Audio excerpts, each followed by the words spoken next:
What is going on, everybody? This is TPM Sports. It is your boy, Adrian. The podcast line. Yes, sir. We are still holding it down for the boy T. Brew. Yes, sir. But nonetheless, we came back with another good sports show filled with y'all, filled with a lot of basketball, since that's basically what's going on right now. It is baseball season, and there has been a lot of fun things going on in baseball, but it's playoff basketball, and that's what we're going to focus on. We also heard some comments being made, some comments that a lot of us weren't too fine with, and we're definitely going to get into that. But without further ado, let's get rolling. So, to start, we got Slick Nick. Slick Nick. Well, if for those who don't know, Slick Nick, he came out with some comments. It was a sit down. I forgot what the sit down was for, but he basically came out and said that the Aggies basically finished first in the recruiting class last season. Because the program bought players through NIL deals. And so as we know, NIL deals are basically players getting paid for their image, name, and likeness. Nick Saban is basically accusing Jimbo Fisher and the football team of that. And it kind of came out of left field. Because nobody necessarily asked. I don't think they necessarily asked him in particular, like to go in depth on that, like give examples in terms of teams. Mm-hmm. But nonetheless, he went there, and so he also went there in terms of making comments about how Deion Sanders got the number one recruit. By paying him $1 million. Crazy. A lot of comments that were definitely out of left field for you baseball fans, and it was definitely egregious in my opinion. But what do you kind of feel about this? Way out of line. I'm not the biggest Alabama fan, but I got a lot of respect for Nick Saban and how he run the program. Mm-hmm. It was way out of line to accuse them of basically buying players or buying recruits. It's totally out of line, and we know a lot of backdoor things been going on in Division I football. It's been going on for years. That's why this NIL thing is basically going on. So you won't have the biggest Power 5 teams with sanctions, so they won't be able to play and taking out of bowl games. That's corporations and teams losing money and all sorts of things like that. I just came out of left field. I know he was in a press conference or something with his boosters and just way out of left field. I think it was totally uncalled for. Then to drag Deion Sanders and Jackson State into the mix to discuss a recruit and basically accuse them of giving him $1 million. Right. And Deion Sanders state that he don't even make $1 million in his salary. You feel me? So it's like why would I give a recruit $1 million and I don't even make that in my salary? Even the kid they accused of getting $1 million, he said, I got $1 million, but my mom, she lives in a 3-bedroom house with 5 kids, but I got $1 million. Like that's crazy. It's just you see Coach Prime is changing the culture and the shift is changing even with the NIL deals. The culture is changing with college football. It's going to be a lot different for these upcoming years, and it's going to be a even playing field probably on every level now. And it seems like Nick is a little threatened by that, which he shouldn't be. He just went crazy in the transfer portal. He got Georgia's arguably their number one receiver from last year, and they beat you in the national championship game, but you went and got their number one receiver. Right. Got the starting running back from Georgia Tech. He's pretty good, and a couple other players. So I don't see what the big issue is. I'm pretty sure it's some players that's been getting money to go to Alabama. He was just talking about he just had this big thing last year about Bryce Young, how he hadn't thrown a pass at Alabama yet, but he had like $1 million in NIL deals.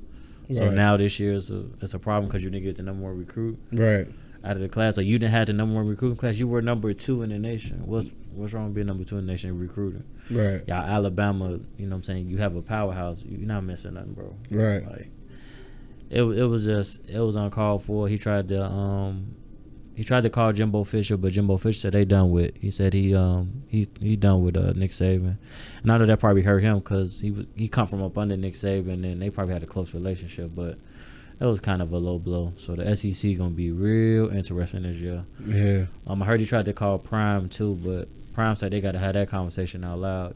Can't make them egregious comments to the public. Can't have them conversations during the Aflac commercial. You know right. And you want to apologize behind closed doors. He said, no, they got to have that out. You know what I'm saying? So, kind of uncharacteristic for Nick, but he might not be the only one that feel like that. I know it's another one, Dabo Sweeney. Yeah. But, yeah, it's probably how a lot of them feel. But, you know, he's just speaking up. But, I mean, things gonna start changing, and we watching it. Well, basically, what this sound like is like he basically realized that he can't just go up to an athlete and say, like, I got all these championships. You know what I'm saying? It's not really about that no more. Nope. It's like if you a star and you can market your own self in a college and also like perform on the field, like you'll have no issue. You'll have no issues. Like it's not. He basically realizing that the cheating is basically put in the forefront now. So like instead of them like finding out about people doing deals on the back end, it's all on the forefront now, and that now it's just allowed. And he just don't like the fact that like you said, the times are changing. Like you just got to get with it now, baby. And then on top of that, it's actually not. That's not it. I heard somebody say that it's not necessarily about the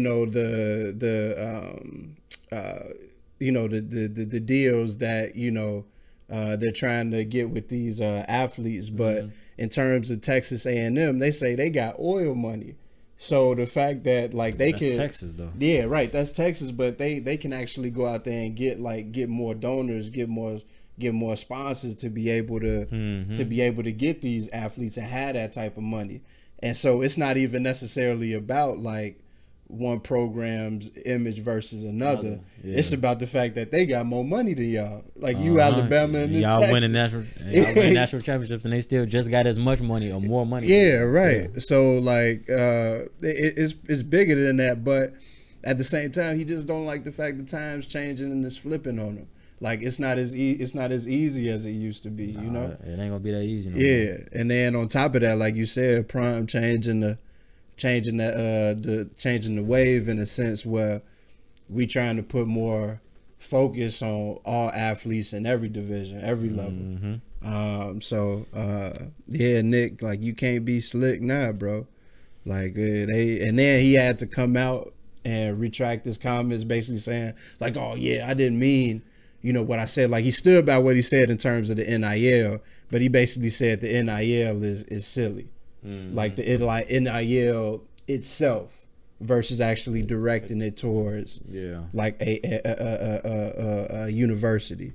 So, but you came out with what you said, bro, and now you gave more people reason not to like you. Like there's already a lot of people out there that don't like you. Yeah, just because they've been, people, when it's people start to win. Effect. Yeah, when you start winning so much, people start. They just get tired of seeing. They get tired of seeing. It's just another reason for a lot of people don't like them. Yep. So, good luck with the fire that's gonna come down to you going forward, baby. So, and I expect them to keep like winning, but at the same time. Like if you start changing, man. Yeah, if you don't start seeing the championship like consistently no more, like let's say if you take about 2-3 years to get to that game, like maybe you saw the writing on the wall early, baby. So You probably do.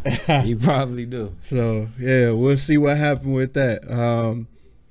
But anyways, let's get to some playoff basketball. Now, we didn't have a show last week, but what we're gonna do is we're gonna talk about what basically transpired. Some of the teams that have gone fishing. Can't see it because the homie Ian is rocking a solid hat right now, the White Sox baby, but there you go, baby, boom, gone fishing. So,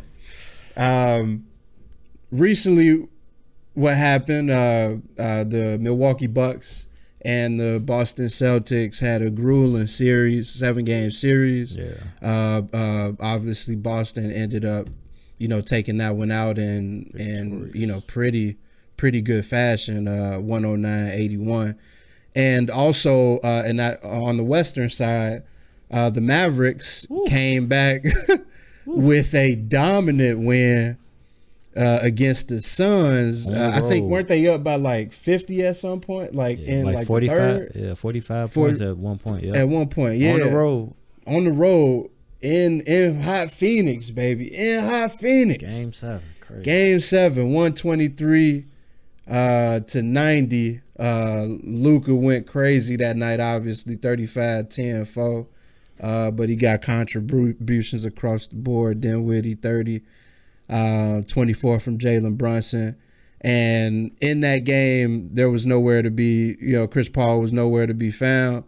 Devin Booker was nowhere to be found. There was nowhere to be found on, anybody for that matter on the Suns. And that's actually tragic because Monty Williams won Coach of the Year. He thought they was going to actually meet Golden State in the finals, but we are seeing something different. There were some interesting comments that were made by Pat Beverly.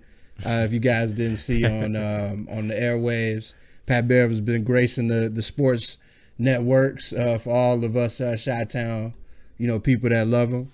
And he said something about Chris Paul. What was that he specifically that he got into? He said Chris Paul is like a cone when you're training in basketball. Yeah, like a cone that sits there. Basically, I mean, he had more comments than just that. Yeah, he basically felt like Chris Paul is an overrated defender. He did state, he did state that he was a Hall of Famer. He said he loved Chris Paul's game, but he had his opinion about. He said he should have fouled out a couple games against Dallas, which I kind of agree. But certain players get certain calls, and, right? You know how that thing goes. But I don't really. And Pat Bev ain't one of them. Yeah, he's definitely not one of them. He ain't gonna get it. I really don't. Everybody had a kind of went after Pat Bev about what he said. Now, do I think he should have said it? You know what I'm saying? Do I think the timing was right? Probably not. Right. Because it was so fresh. A day after the game. Right. And I know it's a little tension there between him and a little history. They got history from back in the day, but I don't see nothing wrong with what he said. He was honest. He had his opinion. Right. I just think everybody was just up in the uproar because it was Patrick Beverley. He's not a player that scores 15 to 20 points a game. If it was somebody else that said, I don't think it would be that big of an issue. Right. And the fact they got history. Yeah, that too. Yeah, completely agree. Like a Hall of Famer,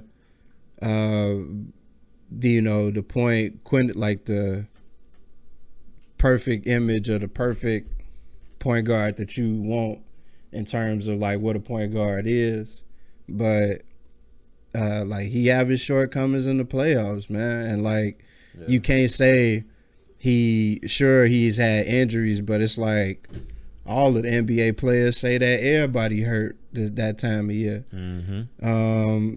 And on top of that, like you've had people to play with recently, so it's like, I mean, other than Oklahoma City, like you made Oklahoma City better, but other than that, like you 2 years on Phoenix, and like I guess the first year it was fresh, but like this year y'all was supposed to, I beat them coming out the West. Yeah, right. A lot of people did. 64-18. That ain't. I mean, it's the regular season, but at the same time, it ain't damn good. Yeah. So I don't think those comments were too far off. I mean, I just think like I just think the tension kind of came out. Yeah. When he was making the comments. Yeah. Like and it's like it's not like his voice changed. Like his voice stayed the same. It's just the fact that you could really tell. Yeah, there's like, some tension there. Yeah. Yeah, and that's what I ain't like. I'm like, man, but like leave him alone, G. Like this your time, bro. Mm-hmm. Like they called you on the airwaves. You feel me? Yeah. And they called you back the entire week there, like for 3 days there. So, yeah, I agree with that. But at the same time, there's no excuse for Phoenix to lose 4-3. That was no excuse whatsoever. I know Doncic is Doncic, but at the same time, y'all supposed to be the best team in the league, and y'all ain't get it done. That's a problem. Yeah. Moving back over to the East though, that was a fun series. Like I would have liked to see that go like 9-10 games, 12 games for sure. But yeah, so Boston basically crushed Milwaukee Game 7 in Boston. Yeah. They say that's a tough environment to play, like especially on a Game 7. Like, come on. Yeah. Giannis had 25 points, 20 rebounds, 10 of 26 from the field though, so that's not necessarily efficient. Right. Not efficient but Grant Williams 27, Jason Tatum 23. Marcus Smart, double-double, 11 and 10. Jaylen Brown, 19. Peyton Pritchard, 14. Like, contributions all across the, board. And, I mean, Holiday, he scored 21. Brook Lopez had 15. But that was pretty much it. Yeah, it's like Boston just... Like, what were some of the things that you took away from that series? Like, seeing how, it unfolded. They missed their closer, Chris Middleton. They missed him a lot. The last game, Giannis, he missed a lot of easy. You stated he was 10 for 26. He missed a lot of easy layups and dunks from me watching it. But I think he was pretty gassed. Right. Going 7 games.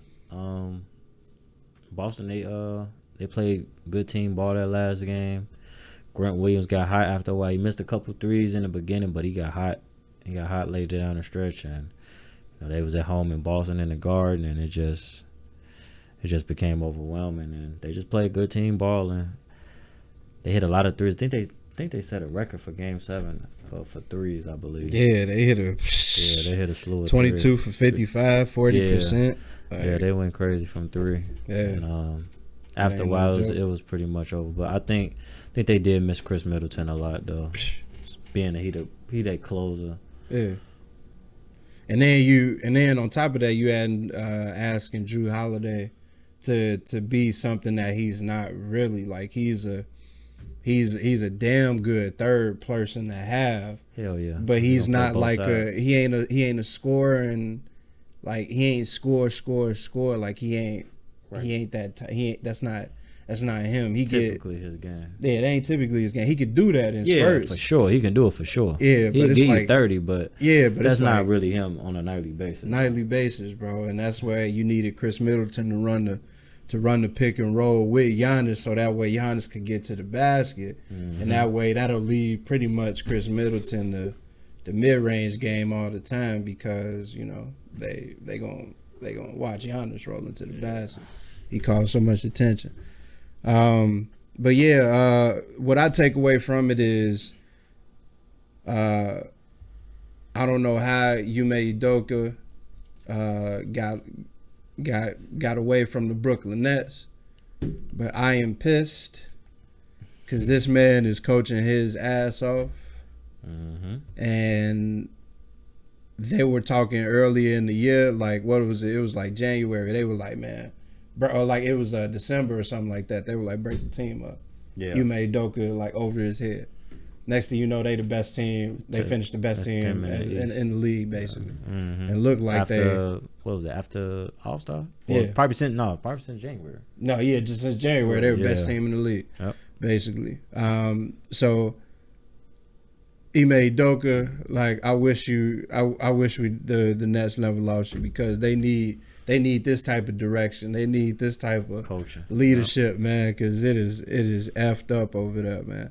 So, which with saying that, which out of those two, like, which one would you say is like your biggest surprise of losing? Biggest surprise? I could say both equally, but I'll pick one. I'll say Phoenix because they were healthy more than Milwaukee. Mm-hmm. But I would say Phoenix, best record in the league. You know, they looked hungry at one point. They looked hungry. They looked real hungry, like they was poised for another finals run. But I guess Luka and Dallas had they had different plans, right? Yeah. So I'm gonna say Milwaukee in this respect because a lot of those games a couple of those games they won some of them quarters. Mm-hmm. And like it was basically just a slip like that, and they lost the game. Like all of those games weren't necessarily like blowouts, yeah. And they were right there every single time. It's just like Boston got hot, real quick, and then it was too late at that point. Yeah. And then on top of that, I would say this, like, Mike Budenholzer, like, he was on the hot seat before they won the championship. But, like, I guess once when he won the championship, like, he got the Gucci, monkey off his he felt Gucci. But it's like, you would think going into this series that, like, you would do more to not make Giannis have to initiate the offense so much. Like, get him more, like, down and, like by the post. Yeah. So that way he ain't, he could at least make plays from the post like how Draymond be doing. So that way it ain't always just him having to go downhill and then make a play and make a pass. And then with him having to go downhill all the time, he more liable to get in foul trouble from charges. And which like he did. A lot of games he did. Yeah, he did. So, like, I would expect him, although Ime Udoka is a great coach, I would expect Mike Budenholzer to be that experienced guy with his team. And they've also been without Chris Middleton before. Right. So, you should have been there, bro. Like, credit to Boston, but, like, at the same time, you got the best player in the world. You should have put him in a better position. Gave up that game 6 at home. That was big. That was big. Yeah, that game 6 was big. Yeah. And then Mike Budenholzer is known for not, making adjustments, man. Like, he got outcoached, in my opinion. Yeah, for sure. He got outcoached. But all right, we're in the what is this? The Eastern Conference Finals and the Western Conference Finals. Yep. So we have Golden State versus the Dallas Mavericks, and we have the Miami Heat going against the Boston Celtics. These are two good matchups that I could see being very entertaining. Could see at least going possibly 6 games both ways, depending on both ways. Yeah, 6 games both ways. Yeah, yeah. But nonetheless, let's start on the Eastern Conference.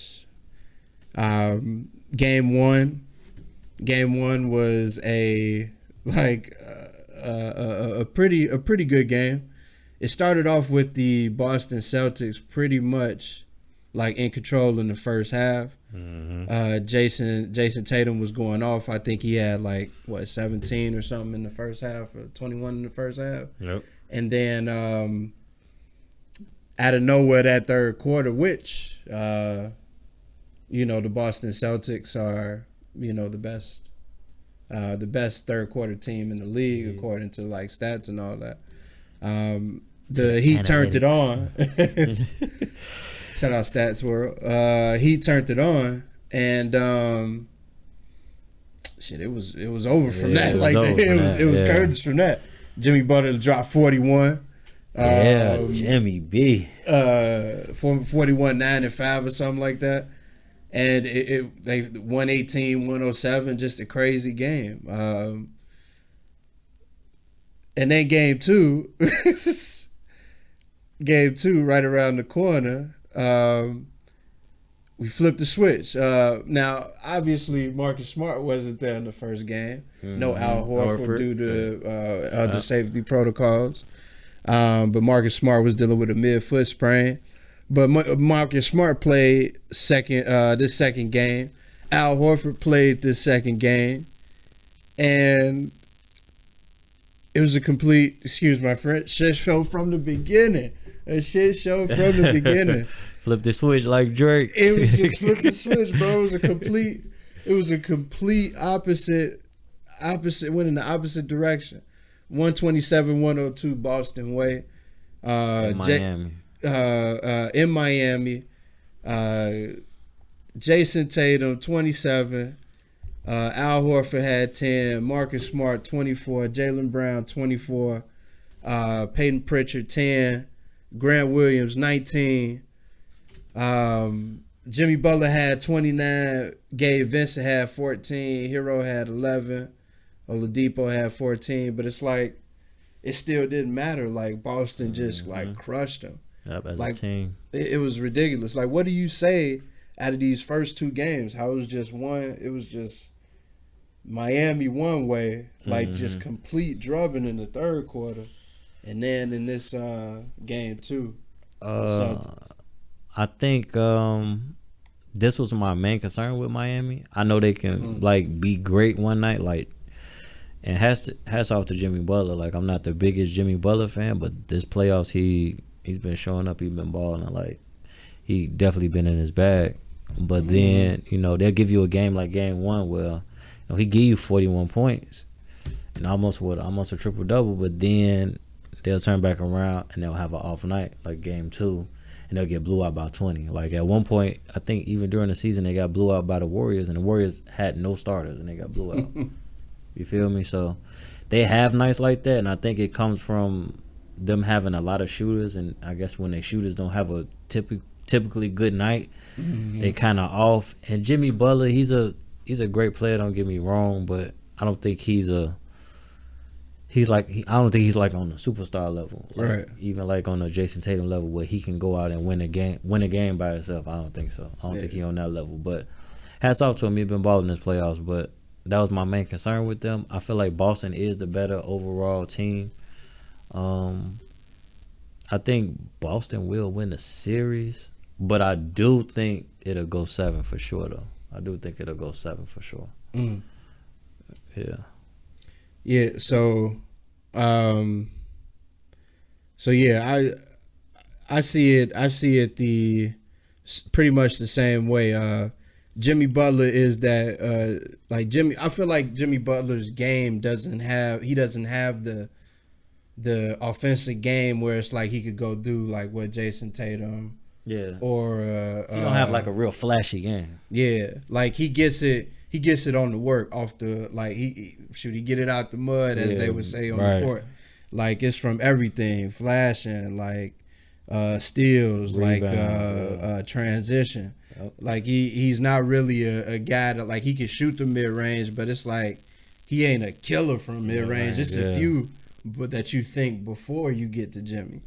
And so that's one of the things that they go to. Like you said, he'll end up going hard like one game, and then it's like he'll put up 30 another game, but it's like it's not a impactful 30 like maybe a LeBron would. Yeah, well, he'll give you like a 20 like last game, but it won't be impactful, won't mean nothing. Yeah, right.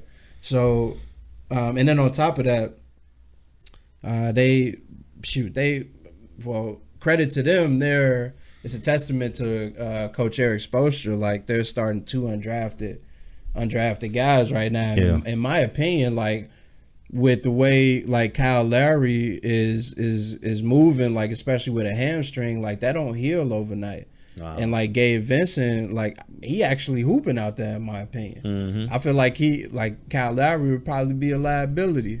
So they go after Kyle Lowry. So yeah, especially on the hamstring. Yeah. So but I do think that they get stagnant. Like, they don't have nobody else to go to in the half court offense. Like, Bam, like he get money off the glass, and he's supposed to shoot the mid range, but he don't be shooting it. It's like the ball don't be getting to him.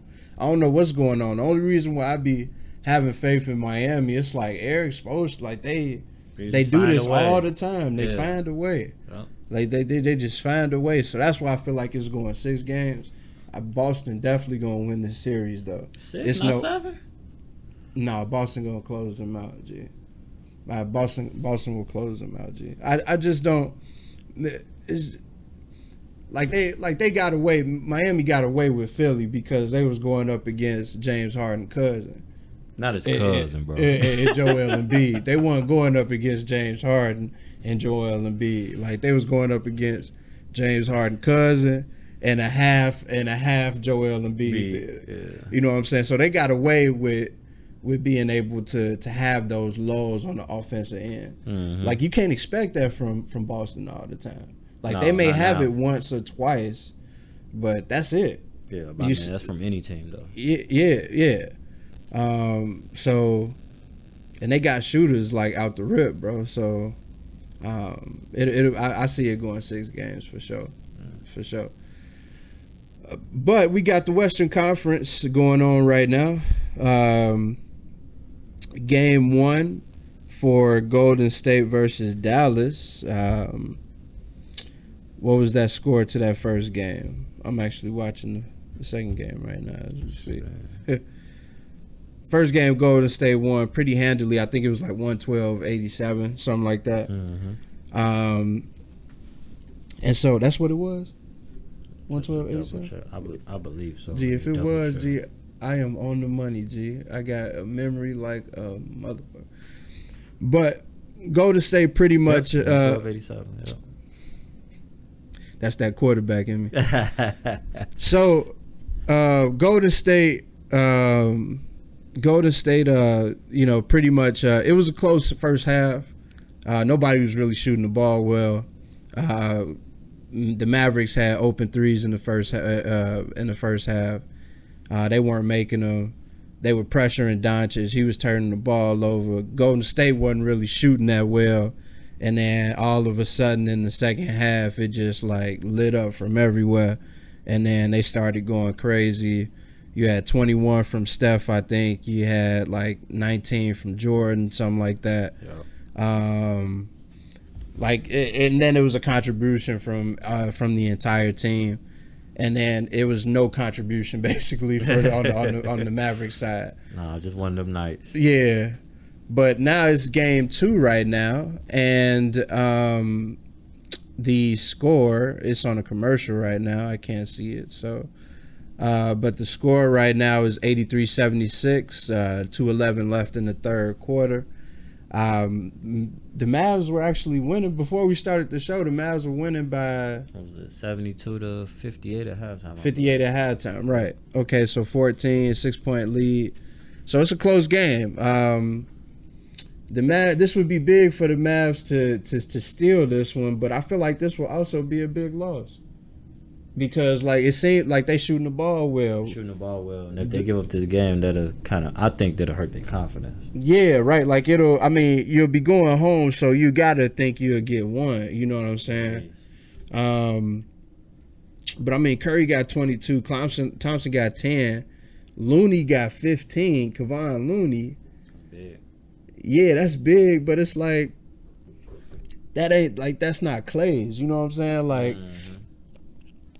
But for them to win, have a chance to win the series, they got to win on the road. So if they was to lose this game today, that would hurt them a lot. I think that would hurt their confidence for sure. Yeah, it would. It would. And Doncic got 26, 23 from Jalen Brunson, 13 from Bullock, 10 from Dorian Finney-Smith. Between Bullock and Finney-Smith, they both hit 7 threes between the both of them. Mm. So, they're 17 for 40 from the 3 right now. The Mavericks are 43%. Like, this is a game where you should win. Golden State 40%, 8-21 from the 3. So it's like this is a game that you should be able to steal. And like you said, if it's tough, like they lose this game, I think that'll hurt their confidence. Like you said, they going back home. So, like you say, you expecting them to get a game, but this would be important for them to pull this game out if they're going to win a series. Yeah. So, who you got? I got to go to State at 5. Golden State in 5. Why you say that? I just think the experience, we starting to see their championship pedigree. They starting to look like that 2015 Warriors team again. With a couple new players, just younger. Same main nucleus together: Dre, Clay, and Steph. PTSD with Poole. So I think I got them at 5. Especially if they pull this game out when they was just down by almost 20 or 20 at one point. Well, they were down 20 at one point, yeah. And they're down 2 entering the fourth, 85-83. Yeah, they pull this out, stick a fork in Dallas. Possible sweep, but I'll say 4-1. So here's what I'll say. Like, I'm saying 6 games because Game 6 Clay. That's the only reason why I'm saying 6 games. There's no way it's getting past 6 games with Game 6 Clay. With the headband on. I think he's still dating that beautiful black woman.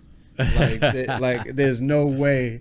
Hey, black women matter, by the way. Shout it out. There's no way you getting past Game 6 Clay.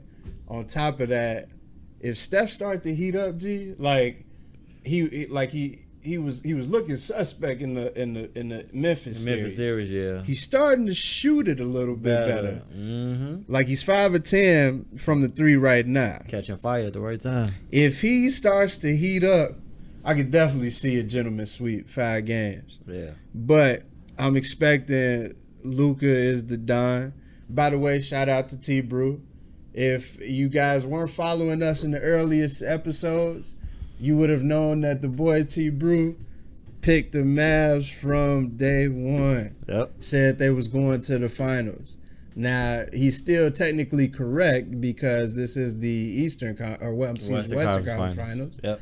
But he'd be even more politically correct if they went to the NBA Finals. Oh. Yeah. But so shout out to you, Brew.